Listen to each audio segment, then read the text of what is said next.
Financial management यानी management of finance, पैसे का मैनेजमेंट, कहाँ से पैसा आए कहाँ जाए, पैसा आने के सोर्स क्या हैं, सोर्स ऑफ फाइनेंस, पैसा कहाँ से आए, और प्रोक्योरमेंट फंड मतलब प्रोक्योरमेंट कहाँ से हो, कैसे पैसा आए, और how to utilise fund, how to utilise fund, कैसे यूज करें टू अर्न मैक्सिमम प्रॉफिट। हमारा एम यही होता है ना एफएम पढ़ने का कि लिमिटेड रिसोर्सेज को कैसे यूज करें कि कॉस्ट कम से कम। रिसोर्स पैसा आएगा कहाँ से, पैसा तो आ सकता है एक शेयर कैपिटल से आ सकता है, इक्विटी से, प्रेफरेंस शेयर कैपिटल से आ सकता है, ठीक है, रिजर्व एंड सरप्लस का पड़ा पैसा काम आ सकता है, बाकी नई कंपनी के पास तो डिवेंचर इशू करने का तरीका है, और शॉर्ट टर्म लोन्स है, बैंक लोन वगैरह, ये सब तरीके हैं लॉन्ग टर्म लोन्स। तो इक्विटी, प्रेफरेंस, डिवेंचर या शॉर्ट टर्म लोन्स, ये सोर्स ऑफ फाइनेंस है। इसको बैलेंस शीट में कैपिटल स्ट्रक्चर का नाम दिया जाता है, कैपिटल स्ट्रक्चर। एफएम की लैंग्वेज में इसे कैपिटल स्ट्रक्चर बोलते हैं कि बिजनेस में जो फंड है, देखो कैपिटल दो तरह की लगी है, एक ओन्ड कैपिटल और एक बोरोड कैपिटल। ये तो कौन सी कैपिटल है, ओन्ड कैपिटल, और ये कौन सी कैपिटल है, बोरोड कैपिटल। नए बिजनेस में तो रिजर्व एंड सरप्लस होते नहीं, लेकिन चलती हुई कंपनी में पड़े हुए अनडिस्ट्रीब्यूटेड प्रॉफिट भी क्या है, काम आते हैं, ऐसा है ना। तो चलो ओन्ड कैपिटल और एक है बोरोड कैपिटल, दोनों मिलके बिजनेस में लगती हैं और हम पैसा कमाते हैं। कर्जे लेते क्यों हैं, उम्मीद है कि रेट ऑफ रिटर्न क्या होगी। कर्ज इसलिए लेते हैं कि हमें उम्मीद है कि रेट ऑफ रिटर्न यानी जिसे आर से रिप्रेजेंट करते हैं will be greater than cost of debt, यानी कॉस्ट ऑफ कैपिटल कह लो या cost of debt, K D या जो भी, उससे ज़्यादा होगी। कॉस्ट ऑफ डेट को के डी से डिनोट करते हैं, मीन्स कि जो हमें डिवेंचर की कॉस्ट अगर 7% पड़ेगी तो उम्मीद है कि उसको लगा के बिजनेस में कितना कमा लेंगे हम, 12, 15, 18, 20%, तो ही कर्जा लेता है बंदा। लेकिन कभी कभी उल्टी गंगा बह जाती है, फायदे की जगह क्या है, घाटे, 7% कॉस्ट पड़ रही है और कमाई 5% है, तो बिजनेस कहाँ से अपने खर्चे भरेगा। इंटरेस्ट का खर्चा कहाँ से जाना शुरू हो जाता है, कैपिटल में से, और बिजनेस इंसॉल्वेंसी की ओर बढ़ जाता है। तो एक साल आ गया तो संभाल लेंगे कोई नहीं, लेकिन 1-2 साल लगातार ऐसा हुआ तो इंसॉल्वेंसी का खतरा है, ऐसी प्रॉब्लम आती है। तो हमें इस सारे सब्जेक्ट के अंदर कैसे पैसा अरेंज करें ताकि कॉस्ट क्या पड़े, कम, जैसे डिबेंचर के लोन लें कि शेयर इशू करें। शेयर इशू करना हमेशा अच्छा नहीं है, क्योंकि शेयर की जो कॉस्ट होती है ना वो एप्रोप्रिएशन ऑफ प्रॉफिट में से कटती है, डिविडेंड, लेकिन डिबेंचर की जो कॉस्ट होती है, कॉस्ट ऑफ डिबेंचर कम पड़ती है, यानी कि इंटरेस्ट, उस पर क्या हो जाती है अपने को थोड़ी सी टैक्स की सेविंग, क्योंकि डिबेंचर का इंटरेस्ट कहाँ जाता है, प्रॉफिट एंड लॉस में, और हमारा क्या बचा देता है, टैक्स। जैसे मान लो 10% प्रेफरेंस शेयर कैपिटल है 1 लाख रुपए की, और मैं कहता हूँ 10% प्रेफरेंस कैपिटल है, और डिबेंचर है 12% वाले, 12% debenture of x limited 1 lakh, तो भी आपको डिबेंचर सस्ते लगेंगे, क्योंकि मान लो टैक्स की रेट कंपनी पे 30% है। ये जो 1 लाख है ना, इसका 10% कॉस्ट नहीं, 10 का 30% टैक्स भी तो बच जाएगा, इसमें नहीं बचेगा। इसमें तो कॉस्ट क्या पड़ेगी, कॉस्ट ऑफ प्रेफरेंस शेयर 10% पड़ेगी, लेकिन केडी 12% में 12 का 30% टैक्स बच जाएगा, यानी हमें कॉस्ट कितनी पड़ेगी सही में, 8.4%। जानते क्यों, चेक करो, इस पे 1 लाख पे क्या देना पड़ेगा कंपनी को, 10,000 पूरा, कहाँ आएगा, प्रॉफिट आफ्टर टैक्स में से कटेगा एप्रोप्रिएशन। ये कहाँ आएगा 1 लाख का 12%, पी एंड एल में, चार्ज अगेंस्ट प्रॉफिट। अगर 12,000 पी एंड एल में इंटरेस्ट आ गया तो उससे टैक्स सेविंग होगी कि नहीं होगी, टैक्स कम लगेगा, खर्चे बढ़ जाएंगे। 12,000 का कितना टैक्स बचेगा, मान लो 30% है 3600, तो इंटरेस्ट की कॉस्ट क्या पड़ रही है आपको, नेट। नेट कहने को 12 जा रहा है, सही में तो कॉस्ट कितनी पड़ रही है, 8400। सही कह रहा हूं, क्योंकि वो P&L में आने से प्रॉफिट बचेगा ना, तो टैक्स की कॉस्ट हमें कम पड़ेगी, उस वजह से टैक्स सेविंग हो जाएगी। तो कॉस्ट घट के कितनी रहेगी, 8400। सस्ता है। तो आपको ये सारी स्टडी FM सब्जेक्ट के अंदर करनी है कि आप पैसा कहाँ से अरेंज करें, ठीक है, सस्ता पड़े, कॉस्ट कम पड़े और इनकम क्या है, ज़्यादा। ऐसा है, पैसा कोई सा भी हो, चाहे कर्जे का हो चाहे वो प्रेफरेंस का, पैसा तो वही है लाख रुपया, उसको यूज़ करके इनकम तो लाख रुपए से कमानी है जो कमानी, पर कॉस्ट तो हमारे हाथ में है, कॉस्ट तो हमें पड़ेगी। शेयर इश्यू करना हमेशा फ़ायदे की बात नहीं, महंगा सौदा है। डिवेंचर पे बचत है थोड़ा टैक्स सेविंग, पर डिवेंचर याद रखना कर्जे हैं, शेयर हैं, प्रॉफिट ना आए तो नहीं देंगे डिविडेंड, ठीक है ना, प्रॉफिट आएंगे तो ही देंगे। जबकि डिवेंचर को तो इंटरेस्ट, लोन को तो कहाँ से देना है, लॉस केस में भी देना है। इसलिए उस पर जो लॉस है, वो जो घाटा पड़ गया मान लो बिजनेस में, बर्बादी का रास्ता खोल देगा, क्योंकि उनको तो देना ही पड़ेगा। कहाँ से देना पड़ जाएगा, कैपिटल में से। दिक्कत ये वाली है, समझे। चलो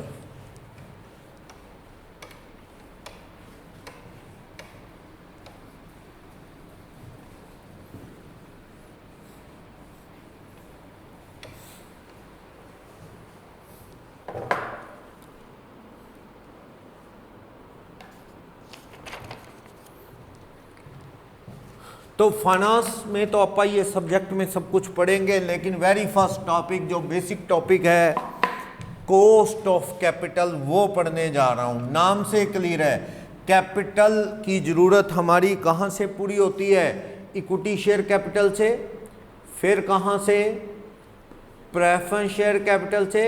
चलती कंपनी हो तो बचे हुए प्रॉफिट भी बिजनेस में काम आ जाते हैं। बाकी डिवेंचर या लॉन्ग टर्म लाइबिलिटी से, फिर क्या, कोई शॉर्ट टर्म लोन भी हो सकता है अगर कोई हो तो। लेकिन कैपिटल एम्प्लॉयड में कौन से चीज़ें आती हैं, ये सब कैपिटल एम्प्लॉयड का पार्ट हैं। इनको क्या बोलते हैं, कैपिटल एम्प्लॉयड। बिजनेस में कर्जे या फिर शेयर इक्विटी या प्रेफरेंस, ये बिजनेस में लगा पैसा है, कर्जों का या अपने वाला। इस पे कॉस्ट कंपनी को क्या पड़ती, इसकी कॉस्ट ऑफ कैपिटल को डिनोट करते हैं KE से, इसको KP से, इसको KR से, इसको KD से, ये नाम है। कॉस्ट ऑफ इक्विटी को KE लिख दिया, cost means K, cost of preference को KP लिख दिया, कॉस्ट ऑफ डिवेंचर को क्या KD लिख दिया, cost of reserve and surplus को क्या लिख दिया, KR। अब ये कॉस्ट जितनी कम हो, अच्छा एक लिखूंगा मैं, weighted average cost of capital, या इसका दूसरा नाम है ओवरऑल। कोई पूछे यार अलग अलग छोड़ो, सबकी मिला के बता दो ना क्या कॉस्ट है, ओवरऑल कॉस्ट ऑफ कैपिटल, जिसको आप WACC भी कह सकते हैं, या KO मीन्स ओवरऑल, सबकी एवरेज कॉस्ट क्या है वो KO भी कह सकते हैं। तो ओवरऑल कॉस्ट ऑफ कैपिटल कैसे निकलेगी और ये सब चीज़ों की क्या कॉस्ट पड़ रही है वो बताने जा रहा हूँ। सबसे पहले मैं यहाँ पढ़ने जा रहा हूँ कॉस्ट ऑफ डेट। ये तो है स्पेसिफिक कॉस्ट, अलग अलग निकालते हैं, तो ये तो कौन सी कॉस्ट है, स्पेसिफिक कॉस्ट, एक अलग अलग सोर्स की। ये क्या होगी, कंबाइन एवरेज, भाई पूरी कंपनी को सब चीज़ों की एवरेज कॉस्ट क्या पड़ गई, तो वो एवरेज कॉस्ट ऑफ कैपिटल है। चलो सबसे पहले मैं कॉस्ट ऑफ डेट पढ़ने जा रहा हूं, कर्जा, डिवेंचर की कॉस्ट, यानी क्या, KD। डेट दो तरह के डेट हैं, इरिडीमेबल और रिडीमेबल। इरिडीमेबल समझे, जिनको कंपनी अपनी लाइफ में कभी रिडीम नहीं करेगी, सीधा जब बंद होएगी तब पे करेगी। तो cost of debt, interest net of tax upon में नेट प्रोसीड्स इंटू 100 करो ना करो, पॉइंट्स में आ जाएगा तो वो समझते हैं परसेंटेज है। क्या इंटरेस्ट हमेशा किस पे लगता है बताना, इंटरेस्ट किस पे लगता है हमेशा, फेस वैल्यू पे, याद रखना। और टैक्स की बचत होगी, मैंने अभी बताया था। ये इंटरेस्ट जो होता है, interest is always paid on face value of debenture, face value of debenture, ठीक है वो। और ये क्या है, issue price minus cost of flotation, flotation है इशू के खर्चे, मतलब कई बार जैसे डिवेंचर का इशू प्राइस है 100 का 110, लेकिन अंडर राइटिंग कमीशन लग गया 5%, तो 110 में से 5% कम कर लो। ये कब होता है इशू का खर्चा, जब शेयर इशू होता है पहली बार। चलती कंपनी इशू नहीं कर रही, उसके तो पड़े हैं डिवेंचर, उसमें इशू के खर्चे होंगे नहीं। ये कब होगा, अगर पहली बार अगर को शेयर इशू कर, डिवेंचर इशू कर रहे हैं, तो इशू प्राइस डिवेंचर किस पे इशू होता है, पार पे, प्रीमियम पे या डिस्काउंट पे। 100 वाला 100 में इशू कर दिया, 100 माइनस कोई इशू के खर्चे। 100 वाला 20% प्रीमियम पे इशू किया तो कितना, 120 माइनस कोई इशू का खर्चा है तो फ्लोटेशन को। 100 वाला 10% डिस्काउंट पे इशू किया तो कितना, 90 माइनस क्या कर लो, इशू के खर्चे। तो क्या आ जाएगा, नेट पॉकेट में ये पैसा आया। जैसे देखना, मैं कह रहा हूं फेस वैल्यू ऑफ डिवेंचर कितना है, 100, इशूड एट 20% प्रीमियम, ठीक। और कहता है फ्लोटेशन कॉस्ट, फ्लोटेशन कॉस्ट 2% है, तो नेट प्रोसीड कितनी आएगी इसको इश्यू करके, 100 प्लस 20%, 120, 2% इशू का खर्चा, तो पॉकेट में कितना आने की उम्मीद है,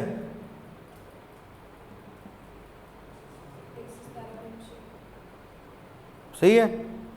और ये डिवेंचर जो हैं वो 12% वाले डिवेंचर हैं, टैक्स की रेट कंपनी पे 30% चल रही है। तो मुझे बताओ इंटरेस्ट कितना देना पड़ेगा आपको, फेस वैल्यू 100 रुपये पे 12% कितना इंटरेस्ट देना पड़ेगा, 12 रुपये हर साल, 12 रुपये इंटरेस्ट दोगे हर साल। लेकिन इंटरेस्ट नेट ऑफ टैक्स करना है तो 12 में क्या कम कर दो, 12 में आप टैक्स 30% कम कर दो, 12 का 30% कितना हो जाएगा, करो, सही है। तो आप केडी कैसे निकाल लेंगे, interest net of tax upon net proceeds, करो। इंटरेस्ट कितने रुपए का पड़ेगा आपको, 8 रुपये 40 पैसे का, आपको देना क्या पड़ेगा, 12 रुपये, लेकिन 12 में 30% टैक्स बचेगा 3.60, तो आपको देना क्या पड़ेगा, 8 रुपये 40 पैसे, डिवाइडेड बाय, किससे डिवाइड करो, जेब में कितना आया, एक डिवेंचर। देखो अगर ये 1000 डिवेंचर है तो क्या हो जाएगा, 1000 डिवेंचर की सेल वैल्यू 1,17,600, 1000 डिवेंचर 1 लाख का 12% 12,000 माइनस टैक्स कम करके 12,000 में 8400, 8400 बटा में 1,17,600 कर लो, एक ही बात है, एक डिवेंचर का कर लो, एक ही बात है। एक डिवेंचर पे कितना खर्चा पड़ेगा हर साल, 840, कितने पैसे आए आपकी जेब में, तो 117 रुपये लेके 8 रुपये 40 पैसे दे रहे हो, कितने परसेंट कॉस्ट पड़ेगी बताओ, कितने परसेंट, 7.142% कॉस्ट पड़ेगी। समझ आया केडी कैसे आता है। तो सॉल्यूशन में देखो, क्वेश्चन नंबर 1 कह रहा है कंपनी ने 10% इंटरेस्ट वाले इरिडीमेबल, ऐसा है जब डिवेंचर इरिडीमेबल है, इनकी खबर ही नहीं है कितने चुकाने हैं, तो इसलिए फॉर्मूला सिंपल है। अगर ये खबर हो ना 5 साल बाद चुकाने हैं, 100 के 120 आए, आज 150 देने हैं, तो वो जो एक्स्ट्रा देने हैं वो भी क्या है, नुकसान, वो भी लॉस, उसे भी माइंड में रखेंगे। लेकिन ये तो इरिडीमेबल है, इसके रिडेम्पशन की कोई खबर माइंड में रखने की जरूरत नहीं। पढ़ो, कंपनी ने 10% इंटरेस्ट वाले इरिडीमेबल डिवेंचर कितने रुपए के हैं, 2 लाख रुपए के, ये इशू किए, कंपनी पे 55% टैक्स की रेट है। कैलकुलेट करो केडी, अगर डिवेंचर पार पे इशू हो, डिस्काउंट पे इशू हो, प्रीमियम पे इशू हो। तो आप क्वेश्चन नंबर 1 का पार्ट 1 करना, क्वेश्चन नंबर 1 का पार्ट 1, केडी कितना इंटरेस्ट पड़ता है, पार पे इशू है, एट पार, अगर पार पे इशू है तो क्या, डिवेंचर की वैल्यू कितनी, 2 लाख, 2 लाख पे कितना इंटरेस्ट पड़ेगा आपको, 2 लाख पे 10% इंटरेस्ट पड़ेगा, 55% टैक्स की सेविंग हो जाएगी आपकी। यही कॉस्ट है ना आपकी, करो कितनी, 2 लाख पे 10%, 20,000 का 55% टैक्स बच जाएगा 11, तो कॉस्ट क्या पड़ी 9,000। 2 लाख पे 9,000 की कॉस्ट पड़ी तो कितने परसेंट केडी है आपका, बोलो कॉस्ट ऑफ डेट, बोलो 4.5। पूछ लो, पूछना है तो। डिबेंचर की फेस वैल्यू 2 लाख, 2 लाख रुपए पे कितना इंटरेस्ट पड़ेगा 10%, 20,000। 20,000 P&L में आने से टैक्स की बचत कितनी हो जाएगी 55%। 20,000 का 55% कितना 11,000। तो हमें कॉस्ट पड़ेगी सारी कितनी 20 नहीं 11 की टैक्स बचत, कितनी कॉस्ट पड़ी 9,000 रुपये की कॉस्ट पड़ेगी हमें 9,000 डिवाइडेड बाय क्या कहता है यहाँ पे, उसकी वैल्यू कितनी है 2 लाख रुपए की वैल्यू है डिवेंचर की। तो आप देखो तो कितने परसेंट कॉस्ट ऑफ डेट पड़ी आपको, कॉस्ट ऑफ डेट पड़ी 4.5%। सही है। इसी क्वेश्चन का सेकंड पार्ट कहता है अगर 10% डिस्काउंट पे इश्यू कियो एट 10% डिस्काउंट, ऐसा है 2 लाख वालों पे 10% डिस्काउंट पे इश्यू हैं तो हमारी पॉकेट में कितना पैसा आएगा 180। पर डिबेंचर का ब्याज तो फेस वैल्यू पे ही दिया जाएगा। फेस वैल्यू कितने रुपए है 2 लाख का 10% कितना 20, 55% टैक्स बच गया तो कॉस्ट क्या पड़ी 9,000। तो 9,000 बटा में 180 इंटू 100 कितने परसेंट आंसर आ गया 5%। पूछो अगर कोई डाउट है तो। अगर ये प्रीमियम पे इश्यू है थर्ड पार्ट, अगर ये एट 10% क्या है प्रीमियम पे इश्यू है तो 10% डिस्काउंट नहीं, उल्टा यहां पे क्या है प्रीमियम है 10%। तो उस केस में क्या करेंगे यहां पे क्या हो जाएगा फिर 2,20,000, लेकिन आपको कॉस्ट ऑफ इंटरेस्ट तो वही पड़नी है 9,000। कितने परसेंट आंसर आ गया 9,000 बटा में 220 इंटू 100 4.1%। बोलो हाँ जी, जो लोग ऑनलाइन है देखो कोई डाउट इसमें, कोई प्रॉब्लम, समझ आया इस तरह से। तो क्वेश्चन नंबर 1 हमारा हो गया क्लियर, फॉर्मूला याद रख लोगे। सेकंड क्वेश्चन भी ऐसा है, कंपनी ने 20,000 डिबेंचर है 15% इंटरेस्ट वाले, कितने में इशू किया, 150 रुपए का। कॉस्ट ऑफ इशू कितना है 5% टोटल इशू प्राइस का। ओके, कंपनी पे टैक्स की रेट कितनी है 40%। अब कुछ नहीं लिखा, इसकी फेस वैल्यू नहीं लिखी, तो आप किसको फेस वैल्यू मान लो, फेस वैल्यू अगर नहीं लिखी तो आप फेस वैल्यू कितनी मान लो 100, क्योंकि डिबेंचर की डिनोमिनेशन हमेशा ही कितने रुपए होती है, डिबेंचर की डिनोमिनेशन 100 ही होती है नॉर्मली, कुछ ना बोले तो सरकार से परमिशन लेके ही चेंज होती है, वरना डिबेंचर हमेशा ही कितने वाला होता है 100 रुपये वाला। तो आपने इशू कितने में किया है 150। देखना ये क्वेश्चन, डिबेंचर क्वेश्चन नंबर 2 में फेस वैल्यू ऑफ कितने परसेंट वाला डिबेंचर है 15% डिबेंचर, कितने रुपए है 100। इशू प्राइस कितने रुपए का डिबेंचर का 150, issue price 150। Cost of flotation, issue करने के खर्चे कितने हैं 5% इशू प्राइस का ऑफ, बोल रहा है फेस वैल्यू का बोलता तो मैं उसका कर देता, वैसे होता लिंक इशू प्राइस है। तो नेट प्रोसीड कितनी आई एक डिवेंचर पे ऑफ डिवेंचर 150 में बेचा, 5% खर्चे आ गए तो 7.5 142 रुपये 50 पैसे जेब में आए होंगे। सही है, सही है। 150 का 5% खर्चा लग गया तो कितने पैसे पॉकेट में आए होंगे 150 माइनस 5%, 7.5 कम कर दो 142 रुपये 50 पैसे जेब में आए होंगे। सही है। इंटरेस्ट की कॉस्ट नेट ऑफ टैक्स बताना, क्या फेस वैल्यू 100 रुपये एक डिवेंचर का, 15% इंटरेस्ट 15 रुपये माइनस टैक्स, कितने परसेंट सेविंग हो जाएगी, टैक्स कंपनी पे कितना है, टैक्स कंपनी पे 40% है, वो कह रहा है 40% टैक्स बच जाएगा। तो बताना 15 रुपये में से 40% टैक्स बच गया तो कॉस्ट कितनी आ गई 9 रुपये ना। तो आप केडी बोलो, क्या फॉर्मूला है, interest net of tax upon में नेट प्रोसीड जो जेब में आएगा इनटू 100 करो, ₹9 कॉस्ट है, ₹9 कॉस्ट, ₹142.50, कितना आ गया? करना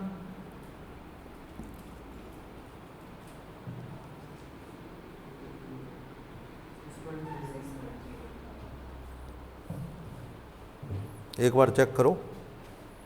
150 का इशू प्राइस है ना, cost of flotation 5% issue price का, तो कितना आ गया ये?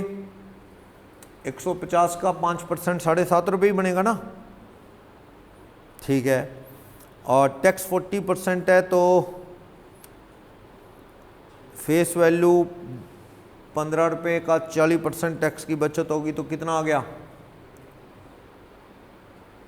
₹9, ठीक है। कितना आएगा आंसर इसे, बोलो? 35 सही आंसर। अगर आप एज्यूम करते हो, if it is assume that face value of debenture ₹150 है, उस क्वेश्चन में फिर क्या होगा? 150 की फेस वैल्यू, उस पर कितना इशू का खर्चा है? 5%। लेकिन अब अगर फेस वैल्यू 150 है तो उस पर ब्याज कितने परसेंट पड़ेगा? 15, माइनस टैक्स की सेविंग कितनी हो जाएगी? 40%। तो देखें हमें कॉस्ट क्या पड़ेगी, चेक करो। ये आ गया 142.5, कॉस्ट क्या पड़ेगी करना, ये 150 का 15% 22.5, 22.5 में 40% 22.5 का कम कर दो, 13.5, 13.5 पाउंड में 142.5 इंटू 100, तो कितनी आ जाएगी इससे केडी? 9.47। तो ये आपकी जम्पशन पे है, मैंने तो ये जूम कर लिया फेस वैल्यू 100 ही, इशू प्राइस 150 है, उसके तरीके से किया आपने। क्लियर? वंशिका, कशिश, बोलो इसमें कोई डाउट? समझ आया ये कैसे हुआ? तो ये 9.47 क्या आ गई? केडी, कॉस्ट ऑफ डेथ निकल गई यहां से। क्लियर है? चलो, तो क्वेश्चन नंबर 2, ये तो क्या था, इससे तो ये पता लग गया अपने को कि इसकी कॉस्ट कैसे निकलेगी। शॉर्टकट इरिडीमेबल है। दिक्कत तब बढ़ जाती है जब डिबेंचर क्या हो? रिडीमेबल हो। रिडीमेबल हो तो क्या होगा? हटा दूं? चलो, रिडीमेबल हो तो मुझे उसकी भी चिंता करनी पड़ेगी, जैसे वो फाउंडेशन में नहीं करते थे, debenture issued after considering it's redemption, करते थे ना, इशू इतने में, रिडेम्पशन इतने में। तो आपा वो चीज माइंड में रखते थे कि अगर रिडेम्पशन प्रीमियम पे करनी है तो उस लॉस का क्या कर लो? इंतजाम। फिर उस लॉस का क्या करते थे हम, याद होगा आपको? चलो मैं याद दिलाता हूं। एक डिबेंचर इशू पार पे है, रिडीमेबल एट 20% प्रीमियम 120, कल को दोगे क्या? Debenture debit 100, premium redemption 20, to bank 120। Issue के वक्त क्या करते थे? Bank debit 100, to debenture 100। Premium को अरेंज करते थे ना, टू प्रीमियम रिडेम्पशन, और डेबिट किस में करते थे? Loss on issue of debenture. 5 साल बाद डिवेंचर चुकाने हैं तो 20 का क्या करते थे? 5 सालों में बराबर बराबर 4 बांट देते थे ना। वो भी तो नुकसान ही है जो 20 फालतू देना है। 5 साल बाद तो हर साल में बराबर बराबर नुकसान बांट देते थे। वो काम यहां भी करवाएगा आपसे।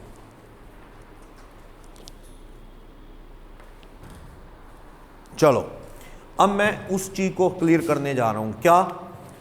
इफ डिवेंचर्स आर रिडीमेबल, तो भैया रिडीमेबल है तो केडी का फॉर्मूला थोड़ा चेंज हो जाएगा। इंटरेस्ट नेट ऑफ टैक्स वही है, plus redeemable value minus realise value, issue price मतलब डिवाइडेड बाय एन। एन है लाइफ। जैसे ये कहना चाहता है अगर इशू किया 100 में और चुकाना 120, 20 रुपये एक्स्ट्रा चुकाने हैं ना 10 साल बाद, तो हर साल 2 का नुकसान वो भी ले लो। समझे इसका मतलब? अगर मान लो 5 साल बाद चुकाने 120, आ जाए कितने? 105 मान लो। 105 में इशू किया, देने 120 हैं, तो रिडीमेबल वैल्यू 120, इशू प्राइस 105, कितने रुपए फालतू देने हैं? 15। कितने साल बाद? 5 बाद। तो हर साल का नुकसान 3 वो, हर साल के ब्याज के साथ 3 का नुकसान वो भी है, ठीक। Upon value redeemable value plus realised value divided by 2। ये कह रहा है जी यूज भी पैसे का एवरेज वाला करो, यानी शुरू में कितना पैसा आया, कितना देना है, ऑन एन एवरेज कॉस्ट उस पे निकाल लो सीधा इश्यू प्राइस की बजाय।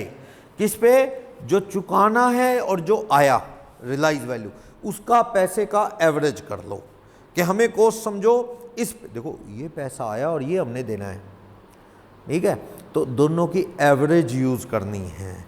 जबकि इरिडीमेबल में तो रिडीमेबल वैल्यू का मीनिंग ही नहीं था, कोई रिडीम करने ही नहीं थे, तो ये चीज़ यूज ही नहीं हो रही थी, लेकिन यहाँ होनी है। मैं क्वेश्चन पढ़ता हूँ उससे समझ जाओगे। क्वेश्चन नंबर 3 देखना, इलस्ट्रेशन 3 में क्या कहता है। ए लिमिटेड ने 15% डिबेंचर जिसकी फेस वैल्यू क्या है, 15% डिबेंचर जिसकी फेस वैल्यू कितने रुपए है, 100 रुपये। ओके, और कहता है रिडीम कितने बाद करना है, रिडेम्पशन आफ्टर 10 ईयर, एन है 10 साल। ओके, कहता है डिबेंचर किस पे इशू किया है, इशूड एट 5% डिस्काउंट, यानी इशू प्राइस कितने रुपए हो गया, 95 हो गया ना, 100 में 5% डिस्काउंट। ओके, 95 में इशू किया, इशू के खर्चे कितने हैं, 2% फेस वैल्यू का। लो फ्लोटेशन कॉस्ट कितनी है बोलो, फ्लोटेशन कॉस्ट 2% किसका, इशू प्राइस का, तो इशू के फेस वैल्यू का है, देखना फेस वैल्यू का। अच्छा, फेस वैल्यू कितनी है, 100 रुपये, तो उस पर 2 रुपये खर्चा हो गया, तो नेट प्रोसीड इशू करके या नेट रियलाइज वैल्यू कितनी आ गई, इशू करके जेब में कितने पैसे आए बोलो, 93 रुपये। 100 रुपये का डिवेंचर 5% डिस्काउंट पे इशू किया तो कितने रुपए बनते हैं, 95। लेकिन 95 में से भी 2% फेस वैल्यू का क्या लग गया, फ्लोटेशन कॉस्ट, वो कम कर दो 2, तो नेट प्रोसीड कितने रुपए की आ गई, 93 रुपये जेब में आ गए। कल को चुकाने कितने हैं, 10 साल बाद, पढ़ो। कहता है चुकाने के बारे में 10 साल बाद चुकाने, कैसे चुकाने, तो मान लो किस पे करनी है, रिडीमेबल वैल्यू एट पार मान लूँ, जब नहीं दे रखा तो कितने चुकाने हैं कल को, 100। एक चीज ध्यान से देखो, आज आपकी जेब में 93 रुपये आए, देने कितने 10 साल बाद 100, तो 7 रुपये फालतू देने हैं ना, 10 साल में 7 रुपये का नुकसान है, तो 70 पैसे पर एनम, ये भी तो नुकसान है, और क्या है, यही है। इंटरेस्ट की कॉस्ट बोलो क्या पड़ेगी, इंटरेस्ट फेस वैल्यू 100 रुपये का कितने % इंटरेस्ट है, 15%। 15% कितने रुपए कॉस्ट पड़ेगी, 15 रुपये पड़ेगी, लेकिन इंटरेस्ट में से टैक्स की सेविंग भी तो होगी, 15 में टैक्स काट दो, कितने % है टैक्स कंपनी पे, टैक्स 50% दे रखा है, तो 7.5 रुपये कॉस्ट पड़ेगी हर साल। तो बोलो केडी कितना, फॉर्मूला ऊपर लिखा पड़ा है, रिडीमेबल है तो इंटरेस्ट नेट ऑफ टैक्स 7.5 रुपये, तो हर साल ये खर्चा है, 7.5 रुपये का खर्चा है ना हर साल, 15% 100 का 15 रुपये का खर्चा है, लेकिन 50% टैक्स बच जाएगा, तो खर्चा हमारा 15 नहीं बल्कि कितने रुपए का है, 7.5 रुपये का खर्चा है, सही है, 7.5 रुपये की कॉस्ट है। ओके, 7.5 ये प्लस रिडीमेबल वैल्यू कितनी है, 100, रियलाइज वैल्यू कितनी है, 93, ये रही, divided by 10 year, redeemable plus realise value divided by 2, तो करना इससे रिजल्ट क्या आ रहा है बोलो, हमें 7.5 और ये 70 पैसे, ये हर साल 70 पैसे, 7 साल में 10 साल में 7 रुपये का नुकसान है, ये करना है। एवरेज रुपये कितने आ गए शुरू के और लास्ट में जो रिडीम करने हैं उनकी एवरेज करो, सोल्व, ये हो गया 7.5 यानी 8 रुपये 20 पैसे, और ये एवरेज आ गई 96.5 इंटू 100 कर लो, कितना आ गया, 8.49% क्या आ गई हमारी, कॉस्ट ऑफ डेट आ गई। किसी को भी डाउट, क्लियर। लेकिन क्वेश्चन नंबर 4 या इसी क्वेश्चन को लॉन्ग कट तरीके से करना हो तो मेथड और भी है, इसको लॉन्ग कट तरीके से भी किया जा सकता है, वो मैं अभी नहीं बता रहा, नेक्स्ट क्लास में बताऊंगा। अभी मैं चल रहा हूं क्वेश्चन नंबर 4 को पेंडिंग रखो। एक और लॉन्ग कट तरीका है और वो आना जरूरी भी है, क्योंकि ये तो है शॉर्टकट, ये तो तब कामयाब हो गया क्योंकि रिडेम्पशन इकट्ठी करनी थी एक पीरियड के बाद।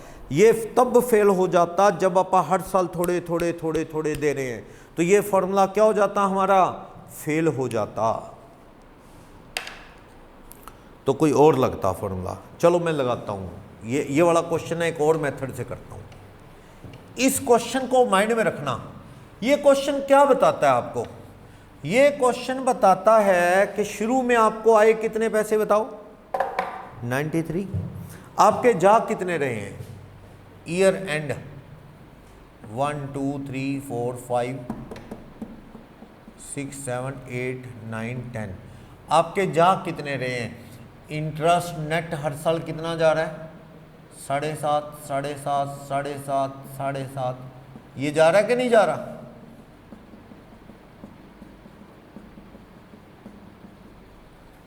और करके कर रहा हूं। क्वेश्चन नंबर कौन सा है, ये 3।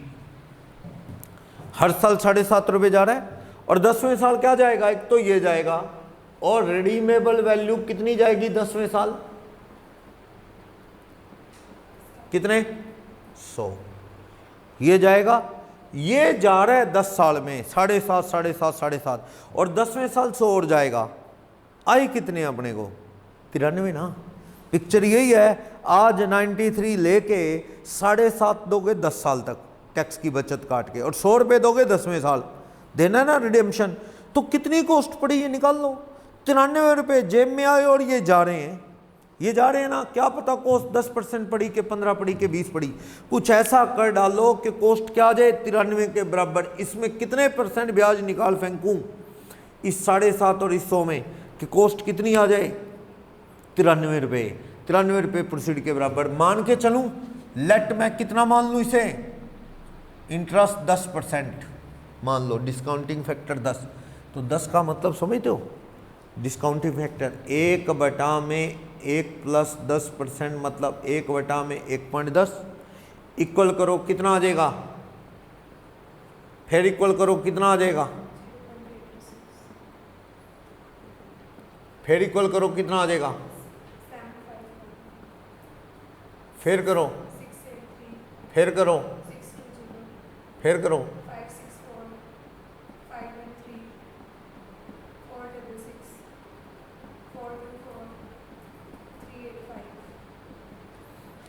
समझे।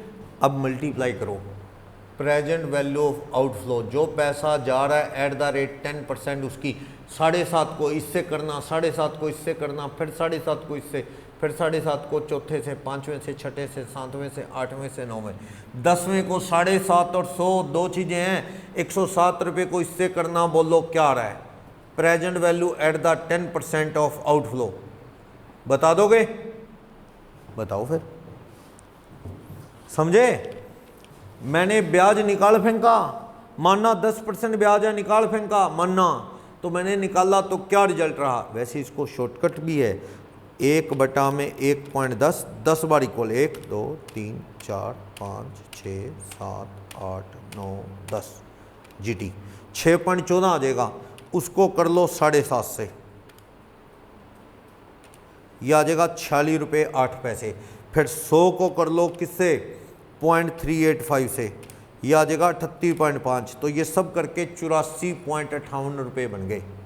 जबकि हमारा इनफ्लो कितने रुपए का है, हमारा इनफ्लो 93। तो नेट प्रेजेंट वैल्यू किस में आ गई, माइनस में।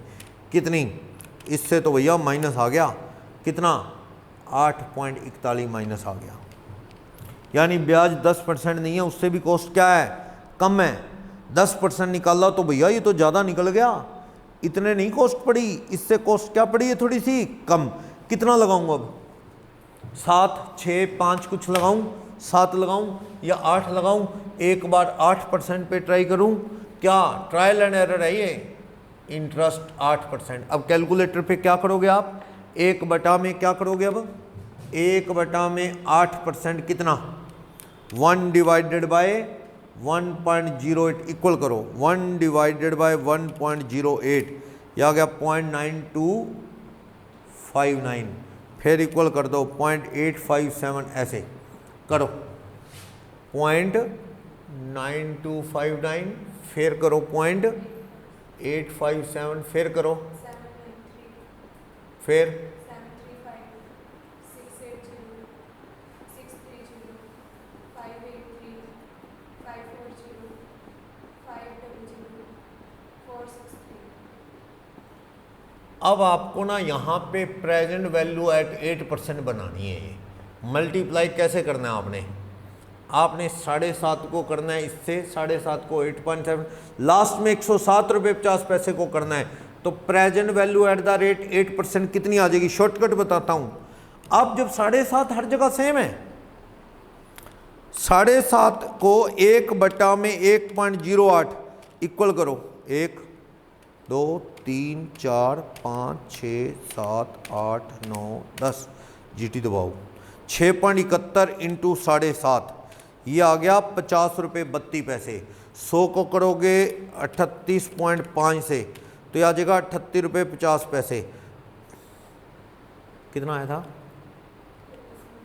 पहले वाला, 6.71 आया था क्या? 1/1.08, 1 2 3 4 5 6 7 8 9 10, जीटी 6.71 आया था। 7.5 से मल्टीप्लाई किया तो वो आ गया 50 रुपये 32 पैसे। 100 को करो इससे तो 38.5 इसमें और जोड़ दो, ये आ गया 88 रुपये 82 पैसे। जबकि अपना इनफ्लो कितना है बोलो, हमारी जेब में कितने आए हैं, यानी आंसर 8 से भी नीचे जाता लग रहा है।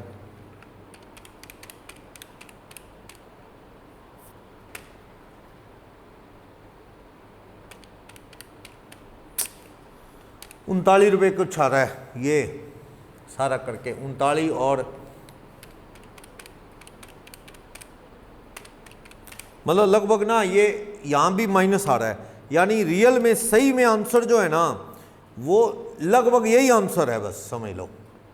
एनपीवी लगभग क्या आ गई, यानी आप इसकी रेट को क्या है 8 से भी आंसर मामूली सा क्या है कम है, सही आंसर आता है इससे। वो जो अपन ने निकाला ना इससे, ये अप्रोक्सीमेट होता है, ये 8.49 जो आ रहा है ये बिल्कुल सही है। अगर ये एक और माइनस प्लस के बीच में आंसर आए तो एक शॉर्टकट तरीका है, लो इसको 7% लगाता हूँ, 7% का डिस्काउंटिंग फैक्टर लिखना, कितना आएगा 7% का लगाना, 7% करो कैलकुलेटर पे, 1/1.07 ये आ गया 0.934, फिर इक्वल करोगे 0.873, फिर इक्वल करोगे कितना 0.816, फिर इक्वल करोगे कितना 0.762, फिर करो 712, 622, 582, मल्टीप्लाई करके देखना पड़ेगा 7% पे रिजल्ट क्या आता है। ऐसे करो, देखो मैं क्या कर रहा हूं, मैं ये कर रहा हूं कि बार बार ना मैं 7.5 से मल्टीप्लाई करके इसको ऐसे लिख लूं। देखो 7.5 पर annum आउटफ्लो है, आउटफ्लो जो है 7.5 रुपये हर साल जा रहा है, कितने साल, ईयर 1 to 10, 10 साल जा रहा है ये। सम ऑफ डिस्काउंटिंग फैक्टर रख दो या इंटरेस्ट की रेट जो ले रहे हो आप 7% उससे, तो ये जो सम रख दो यहाँ, मतलब इसमें एक एक साल का रखने की जरूरत नहीं भाई, एक ही चीज को मल्टीप्लाई करूँ 7.5 को इंडिविजुअली बड़ा टाइम लगेगा। तो आपको ये सम रखने का तरीका बहुत ही सिंपल है, 1/1.07 10 बार इक्वल करो, 10 बार, 1 2 3 4 5 6 7 8 9 10, 10 बार इक्वल करके जीटी प्रेस कर दो, बोलो क्या आएगा, आप करके बताओ मेरे को, करो कैलकुलेटर पे। 1 डिवाइडेड बाय 1.07 करो, आराम से करो, जल्दी नहीं, एक बार इक्वल, दूसरी बार इक्वल, तीसरी बार, चौथी बार, पांचवी, छठी, सातवीं बार, आठवीं बार, नौवीं बार, 10वीं बार तो 0.508 आता है, ये रहा 10वीं बार का लिख भी लेना। चलो जीटी प्रेस करो, कितना ये आ गया 7.02 आ गया। तो प्रेजेंट वैल्यू एट 7% बनाओगे तो ये कितना आ जाएगा, इसको करोगे तो 7.50 से कितना आ गया 52.67। फिर 10th ईयर क्या जाने वाला है, 10th ईयर 100 रुपये जाना है एंड में, तो यहाँ पे 10वें साल का सम नहीं रखना, 10वें साल का रखना है। 10वें साल अगर 1 रुपया चाहिए हो तो आज कितने के बराबर है? 10वें साल 1 रुपया चाहिए हो तो आज कितने के बराबर है? 0.508। सही है। ये कैसे आया? ये 10वीं बार इक्वल दबाया था तो आया था। पूछ लेना अगर ये चीज ना पता लगाओ। नहीं पता लगा? कैलकुलेटर है, चलाओ आप कैलकुलेटर, करो। ये परसेंटेज का क्या मतलब है? 1 कितना? 1 डिवाइडेड बाय 1.07 करो इक्वल। इसका मतलब क्या होता है? ये जो चीज होती है ना, ये इस फाउंडेशन में आपने वो एनओटी मेथड नहीं किया गुडविल का? किया नहीं होगा? किया था। वो फिर कैसे सोल्व किया था? वो दी होती थी वैल्यू, वो करते थे ना, सुपर प्रॉफिट 4 साल तक आएंगे तो 4 साल के थोड़ी देंगे, अपन इंटरेस्ट नहीं काटेंगे। वही चीज है ये। देखो क्या इसका मतलब है कि अगर साल बाद 1 रुपया चाहिए हो तो साल आज की वैल्यू कितनी है? 93 पैसे। चेक कर लो। 93 पैसे बैंक में रख दो तो 7% ब्याज लग के साल बाद 1 रुपया हो जाएगा ना। मैंने आपको 1 रुपया देना है साल बाद, आपको ये भी दो तो अभी क्या कटूंगा? ब्याज। 7% ब्याज हो तो मैं अभी कितना दूंगा? 93 पैसे। 2 साल बाद 1 रुपया चाहिए तो आज की वैल्यू कितनी है उसकी? 87 पैसे। और कम होगी ना, रख लो। बैंक में रख लो 0.873। 2 बार 7% जोड़ो, 1 रुपया बनता है कि नहीं बनता? बनता है ना। 3 साल बाद 1 रुपया देना है मैंने आपको, आपको आज ही दो तो मैं कितने दूंगा? 81 पैसे। चेक कर लो। 81 पैसे में 3 बार 7% ब्याज जोड़ो, 1 रुपया बन जाएगा ना। ये वही वैल्यू है घटी हुई। ये कैसे आती है कैलकुलेटर पे? 1 डिवाइडेड बाय 1.07 इक्वल प्रेस करो, क्या आ रहा है बताओ? 1 डिवाइडेड 1.07 क्या आ रहा है? इक्वल दबाओ, आराम से दबाओ। इक्वल कितना आ गया? 0.934। फिर कुछ नहीं दबाना और इक्वल एक बार और दबा दो। क्या आ रहा है? इक्वल एक बार और दबा दो। फिर इक्वल एक बार और दबाओ। तीसरी बार इक्वल दबा चुके हैं। आराम से प्यार से 10वीं बार तक जाओ। Equal equal equal equal. 11 या 9 नहीं रहने चाहिए, गिनती गलत नहीं होनी चाहिए। 10वीं बार दबाया तो क्या आया था? 0.508। और जीटी दबा दो। 10वीं बार इक्वल दबाने के बाद ना जीटी का बटन है ना, जीटी की दबा दो। जीटी ये आएगा टोटल 10 साल का sum of 10 year discounting factor at the rate 7%। Equal GT दबाते ही टोटल कितना आएगा? ये आपका ये टोटल आएगा आपका 7.02। हर साल 7.5 को अलग अलग मल्टीप्लाई करूं, इससे फिर इससे कर लो, वो भी आ जाएगा। टाइम वेस्ट होगा काफ़ी। क्यों ना 10 साल का इकट्ठा कर दें। ये आ गया। ये जो 100 है ये तो किस साल देने अपन ने? 10वें साल ना। तो 10वें साल के 100 आज के कितने के बराबर है? 1 रुपया 10वें साल चाहिए तो आज कितने पैसे के बराबर है? 50 पैसे के। देखो 0.508 तो कितना आ गया? 50 रुपये 80। तो ये क्या आ गया? Present value of outflow eight the rate 7%। कितना आ गया? 103.47। तो अपनी रियलाइज वैल्यू कितनी थी? हमारी रियलाइज वैल्यू 93। तो एनपीवी क्या आ गई? पॉजिटिव आ गई, प्लस में आ गई कितनी? 10.47। यानी मुझे ये पता है मेरा आंसर जो है 10% पे तो माइनस आ रहा है और 7% पे क्या आ रहा है? प्लस। तो आंसर 7 और 10 के बीच में ना, ये तो पक्का है। मेरा आंसर 7 और 10 के बीच में है। देखो मेरे को 0 करना है, मुझे ब्याज निकाल फेंकना है। लगा दूं क्या ऐसी में? अब 7 पे प्लस आ गया, 8 लगा लूं, कभी 9 लगा लूं, इतना टाइम नहीं है। तो एनपीवी एट 10% तो क्या आ गई थी? नेगेटिव आ गई थी। कितने रुपए? 8 रुपये 41 पैसे। और एनपीवी नेट प्रेजेंट वैल्यू 7% पे क्या आ गई? प्लस। यानी आंसर इन दोनों के बीच में है। कितना? तो उस NPV percentage of cost of debt निकालने के लिए फॉर्मूला लगेगा क्या? Positive NPV upon positive NPV minus negative NPV into difference in rates percentage rates. लगाओ, ये स्पेशल फॉर्मूला है। क्या? पॉजिटिव रेट कितनी है? पॉजिटिव एनपीवी 10.47 है। 10.47 माइनस माइनस क्या हो जाएगा, माइनस, नेगेटिव एनपीवी भी माइनस तो प्लस हो जाएगा। रेट का डिफरेंस कितना है, 10 और 7 का 3। तो आप बोलो कॉस्ट क्या पड़ेगी, सॉल्व करो। कैसे सॉल्व करना, परसेंटेज लिखनी है, दबाना नहीं है परसेंटेज की को करो। 10.47 प्लस 8.41 कितना बन जाएगा, ये करो, जोड़ो। 10.47 प्लस 8.41 18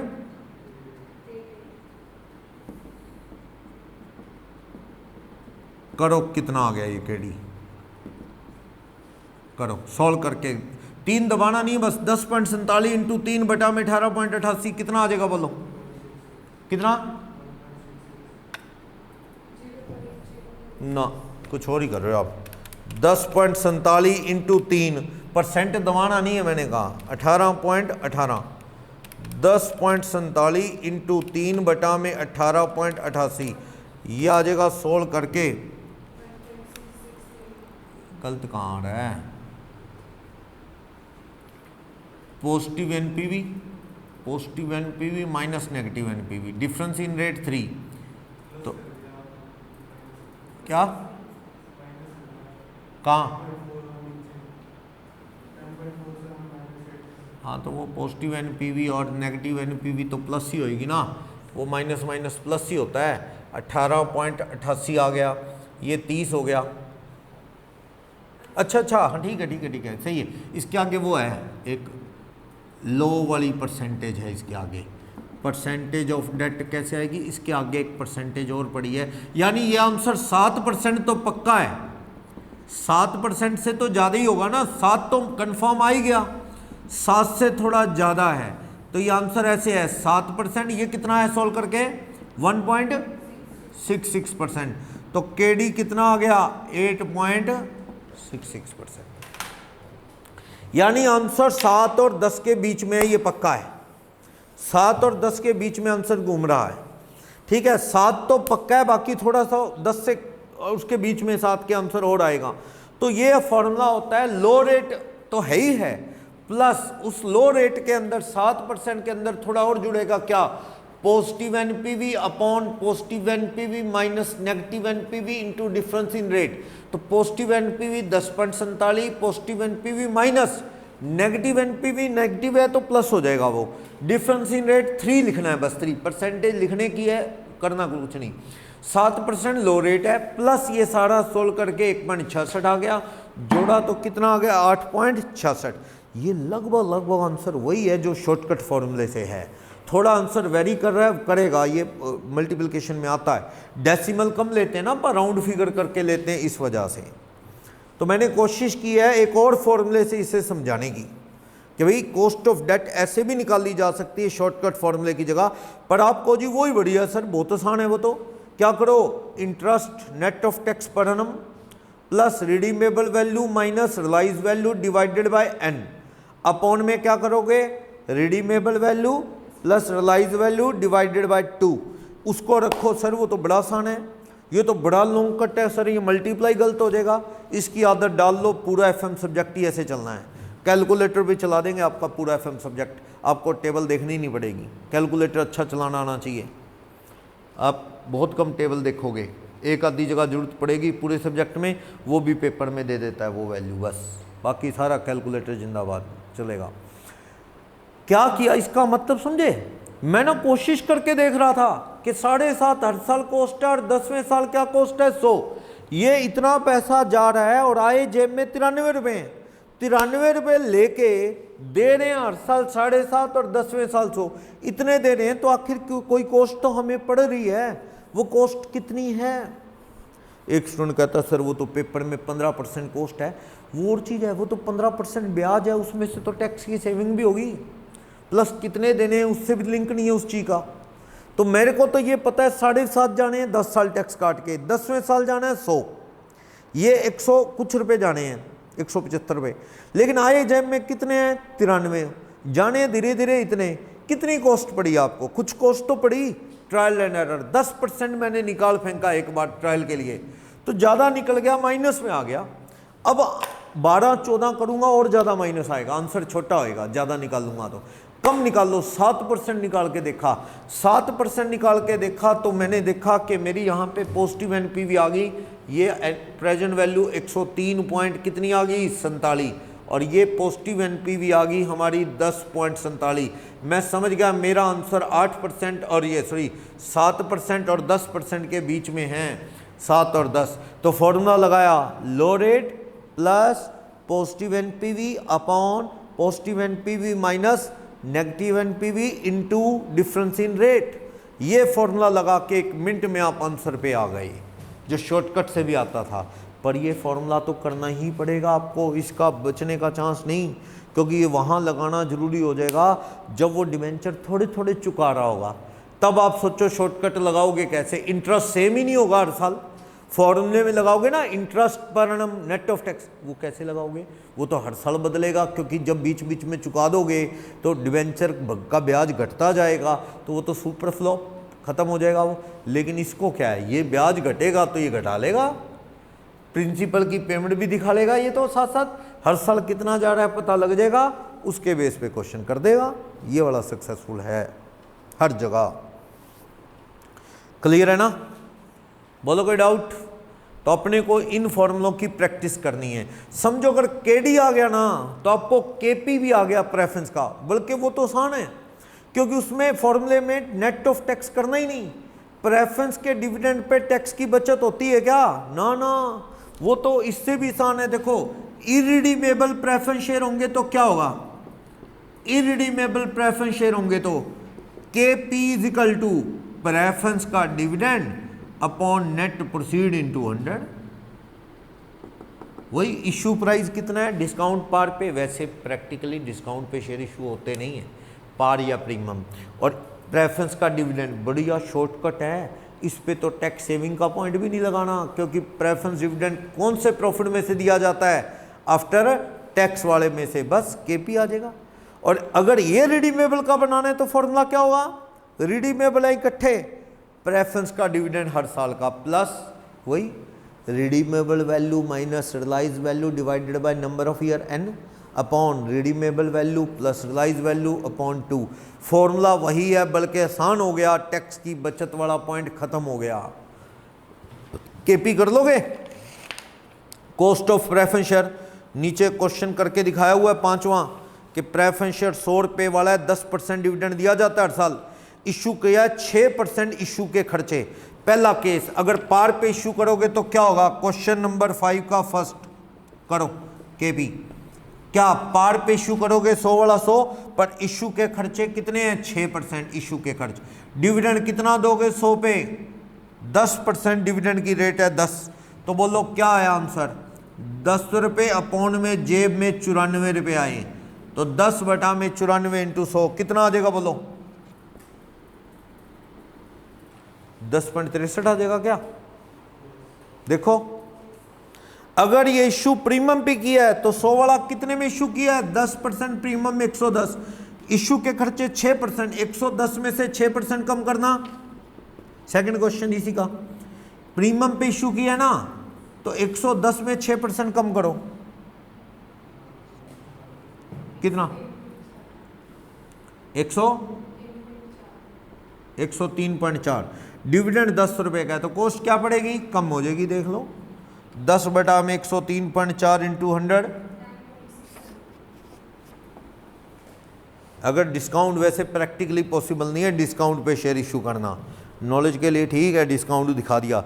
तो 100 का 10% डिस्काउंट होगा 90 रुपये, 90 में 6% इशू के खर्चे 5 रुपये 40 पैसे, तो कितने रुपए जेब में आएंगे, 84 रुपये 60 पैसे। तो आप करो 10 बटा में 84 रुपये 60 पैसे इंटू 100, कितना आंसर आएगा, 10 बटा में 84 रुपये 60 पैसे इंटू 100, 11.82 आ गया। ऐसी नीचे रिडेम्पशन वाला है वो भी लगा लेना, dividend plus redeemable value minus realise value divided by n, redeemable value plus realise value divided by 2। इस तरह से कर लेंगे, क्वेश्चन नंबर 7 भी हो जाएगा। ठीक है, बाकी इसमें क्वेश्चन नंबर 4 छोड़ो, मैं करवाऊंगा। वो यही है कि आप धीरे धीरे ब्याज घटता जा रहा है, बीच बीच में चुकाते जा रहे हो, तो तो ये लॉन्ग कट वाला फॉर्मूला लगाना जरूरी हो जाएगा कोस्ट निकालने के लिए। ठीक है, तो मैं कल इसको करवाऊंगा, आगे चलेंगे, क्वेश्चन और देखेंगे। चलिए, बहुत ज़्यादा लेंथी नहीं है एफएम का सिलेबस जो है, पर यह टेक्निकल मीन्स कुछ नया सा है, थोड़ा कुछ चीज़ें जो पढ़ी नहीं कभी, बस ये बात है।